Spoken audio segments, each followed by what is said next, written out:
மாற்றணும்னு சொல்லியிருந்தாங்க. இது வந்து பேட்டரியில் வரக்கூடிய மாடல். இதே வந்து பேட்டரி ப்ளஸ் வந்து பார்த்திங்கன்னா கரண்ட் இது ரெண்டுத்துலையுமே சேர்த்து யூஸ் பண்ணுற மாதிரி மாடலில் சேஞ்ச் பண்ணணும் அப்படின்னு சொல்லிட்டு கேட்டிருந்தாங்க.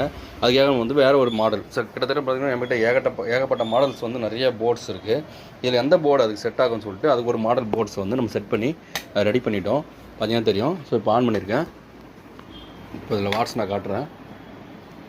ஸ்பீடு நான் வந்து இன்க்ரீஸ் பண்ணிக்கிறேன். ஸோ வாட்ஸ் வந்து எடுக்க ஆரம்பிச்சிருச்சு. கிட்டத்தட்ட ஒரு 30 வாட்ஸ் கிட்ட போகுது. ஃபேன் பார்த்திங்கன்னா நல்லா ஃபுல் ஸ்பீடில் நமக்கு ரன் ஆக ஆரம்பிச்சிருச்சு. சூப்பராகவே ரன் ஆகுது. இதுக்கான ஒரு மாடல் போர்டை நம்ம ரெடி பண்ணிவிட்டு ரிமோட்டு பார்த்திங்கன்னா இதில் 7 ஸ்பீடு இருக்கும். இதில் சென்டரில் பார்த்திங்கன்னா 5 வரைக்கும் தான் இருக்கும்.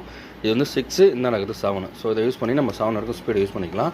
நல்லாவே ஸ்பீடு இருக்குது. ஆல்ரெடி ஏற்கனவே என்ன ஸ்பீடு இருந்ததோ அந்த ஸ்பீடு வந்து இப்போயும் கிடச்சிருக்கு. உங்கள்கிட்ட இருக்குன்னா இதேமாதிரி ஃபேனை நீ சேஞ்ச் பண்ணணும்னு ஆசைப்பட்டீங்கன்னா சேஞ்ச் பண்ணிக்கலாம்.